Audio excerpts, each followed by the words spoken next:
Alors aujourd'hui c'est un jour très particulier au Maroc, c'est l'Aïd.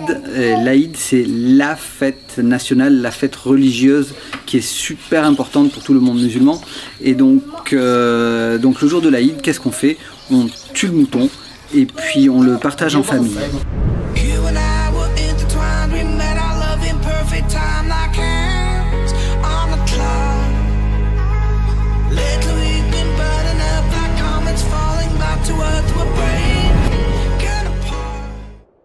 Alors là, tu fais quoi? Tu prépares quoi? Bon, en fait, en vérité, depuis tout à l'heure, il est en train d'aiguiser les couteaux. Et alors, comme on le faisait nous avant, à l'époque, sur de la pierre, ici ils ont une pierre qui est à la fois friable et à la fois relativement rugueuse. Et il s'applique avec de l'eau à vraiment refaire le fil de la lame du couteau pour qu'il soit le plus tranchant possible. Alors, il s'est passé un truc un petit peu particulier, c'est que nous étions à Essaouira et là on a rencontré deux familles différentes qui nous ont invités à faire l'Aïd chez eux. Il fallait qu'on se décide et puis on a regardé notre timing sur la route et on s'est dit c'est pas sérieux, il faut vraiment qu'on pense à reprendre le chemin du retour, il faut qu'on passe par l'Atlas, etc. Donc on a décliné les invitations et puis on a repris la route en pensant hier soir pouvoir arriver jusqu'à Ouarzazate et puis ça n'a pas pu se faire parce qu'on a tardé à Essaouira à dire au revoir à tout le monde, etc. Donc on a repris la route avec un timing un peu ledge, on est parti vers 18h, 19h d'Essaouira et on est arrivé sur Marrakech, il faisait déjà nuit. Donc qu'est-ce qu'on a fait? Le réflexe habituel, on prend notre petite application Park4Night et on s'en va chercher un camping, un endroit où dormir, voilà. Ce qu'on n'a pas forcément trouvé sur le moment, et puis il y avait un endroit qui avait l'air sympa, qui a été ouvert par des Allemands, qui disait habiter dans un château sur 14 hectares, on s'est dit il faut qu'on aille voir ça. Et on est arrivé, c'était malheureusement fermé. Comme c'était la nuit, on a sonné à la porte, mais c'était la porte de la maison d'à côté. Et donc on a passé la nuit là en se disant demain matin on se lève à la première heure et puis on file sur Ouarzazate. Mais les choses ne se passent pas toujours comme on veut. Au moment où on allait prendre le petit déjeuner avant de partir, il y a une porte qui s'est ouverte et là il y a Faïd qui est sorti, qui est venu nous voir et qui nous a dit qu'est-ce que vous faites aujourd'hui? On a dit mais nous on prend la route, là on s'en va sur Ouarzazate. Est-ce que vous avez déjeuné? J'ai dit non, on n'a pas encore déjeuné.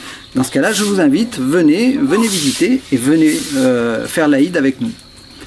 Alors voilà, on s'est retrouvé embarqué dans cette situation un petit peu rigolote avec Faïd qui nous présente sa famille et qui nous offre le petit déjeuner et qui nous invite à participer à l'Aïd avec eux.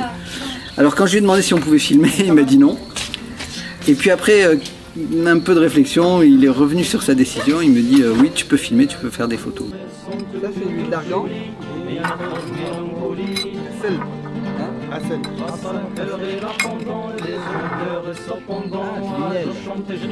Donc on a participé à attraper le mouton. C'est un petit peu un rodéo.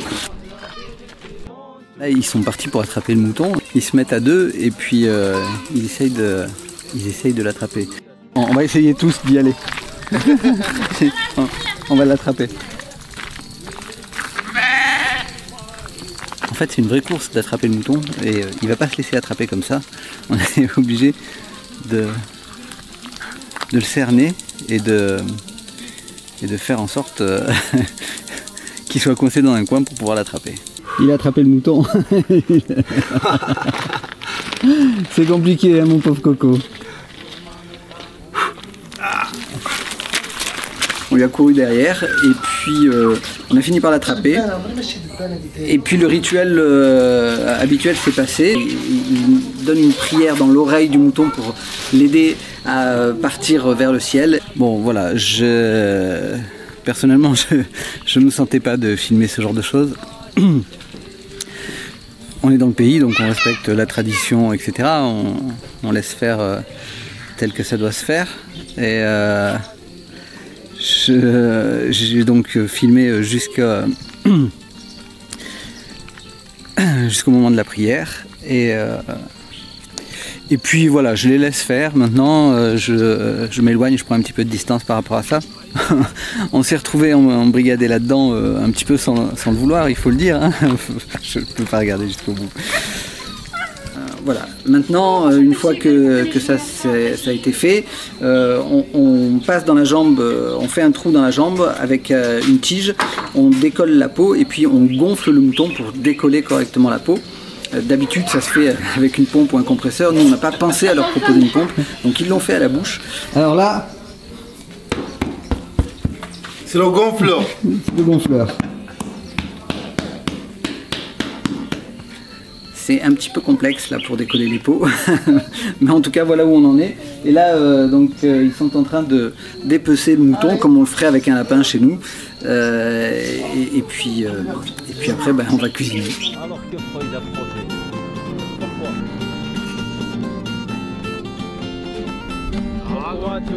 Pourquoi ?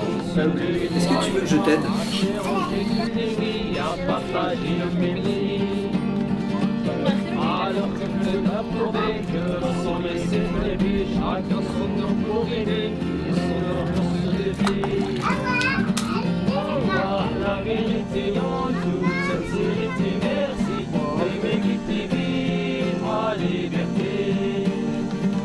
Là, on est sur l'étape qui est un petit peu cruciale. Et ça, c'est le boyau qui va être utilisé pour faire des saucisses, des merguez, des choses comme ça.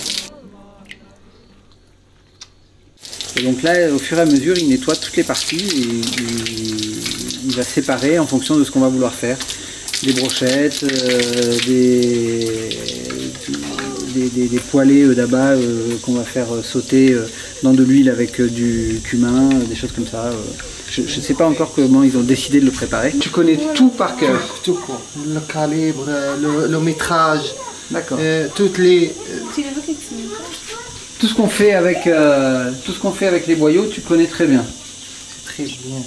Là maintenant on a retiré tout ce qu'il y avait à l'intérieur et on se retrouve avec les éléments qui sont séparés, c'est-à-dire les boyaux, c'est-à-dire les tripes, la crépine, le cœur, les poumons, le foie, et tout ça, ça va servir pour des préparations différentes. Traditionnellement, d'après ce que je sais, d'après ce que j'ai entendu jusqu'à maintenant, les poumons, c'est la partie qu'on garde et qu'on va donner aux pauvres.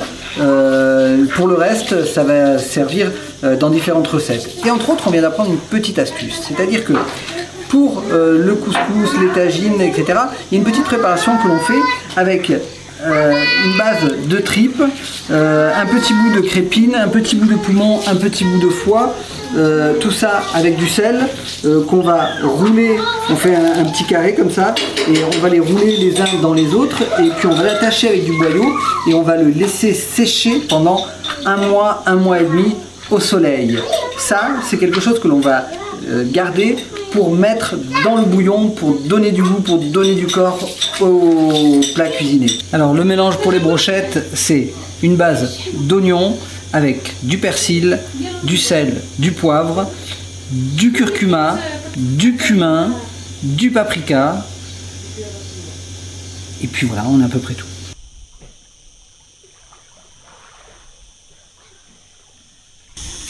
Alors là, on est en train de préparer ce qu'on appelle les boules fèves. Les boules fèves, ce sont des morceaux de foie, de poumon, de cœur, qui ont grillé d'abord à plat sur une grille directement sur le canoun, le barbecue local. Et une fois qu'ils ont bien grillé, on les coupe en morceaux et on les roule dans de la crépine, on les met sur des brochettes et on va les refaire griller après les avoir assaisonnés. هذا بول فيف مغربي. هذا هو الأكلة المشهورة ديالنا في العيد الأضحى. وحنا كنقدموه مع أول أكلة كناكلوها في هذا العيد الأضحى هو بول فيف، كنسبقوه هو الأول. Chez nous, quand on fait des brochettes où on met un morceau de viande, un légume, un morceau de viande, un légume, c'est soit de l'oignon, soit du poivron, soit des tomates. Ici, quand on fait des oignons avec les abats, en tout cas, on enfile un morceau de poumon, un morceau de cœur, un morceau de foie, et puis au milieu, on met des morceaux de gras, en fait, de la crépine qu'on a roulée. Ça va permettre à la viande de pouvoir être un peu plus moelleuse et un peu plus savoureuse. Mais au-delà de ça, moi, ça me rappelle tout un tas de souvenirs, parce que quand j'étais petit, je me rappelle qu'avec mes parents, il y avait des petits camions dans lesquels il y avait des gars qui faisaient des petites brochettes comme ça. Alors le soir, quand c'était l'heure de l'apéro ou l'heure de manger, il n'y avait pas encore tous ces camions à pizza, tous ces trucs à burger, kebab, etc. Et donc on allait avec mes parents, et mes parents buvaient l'apéro et on commandait des brochettes, et c'était ces brochettes-là, et moi je ne savais pas, mais j'étais tout petit, je devais avoir 5, 6, 7 ans. Et donc, je vais retrouver les odeurs et les saveurs que j'avais avec mes parents quand j'étais petit.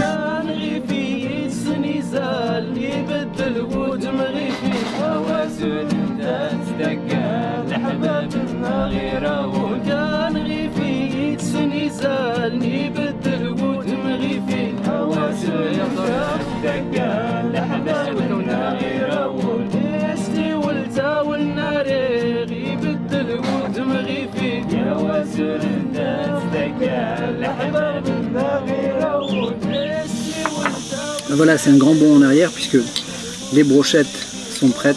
On les assaisonne avec un petit peu de sel et de cumin. On mélange le gras et la viande. Et franchement, qu'est-ce que je regrette de ne pas avoir participé un peu plus à ça quand j'étais tout petit, parce que au final, c'était la même chose. Je voyais mes parents se régaler. Et là, c'est vraiment du délice pour les papilles. Voilà, ce nouvel épisode assez inattendu s'achève. Merci à Fad et à sa famille de nous avoir accueillis dans cet endroit exceptionnel et de nous avoir fait participer à cette fête familiale. Honnêtement, on ne pouvait pas rêver mieux et on va penser à vous toute notre vie le jour de l'Aïd. Comme toujours, il est difficile de quitter les gens au Maroc et nous aurions pu rester là quelques jours supplémentaires, mais la route nous appelle et les gorges du Dadès sont encore loin. C'est d'ailleurs là que nous avons rencontré le groupe Tassout Animal, dont vous entendez la musique en arrière-plan. Merci à vous de nous suivre et à la semaine prochaine pour de nouvelles aventures.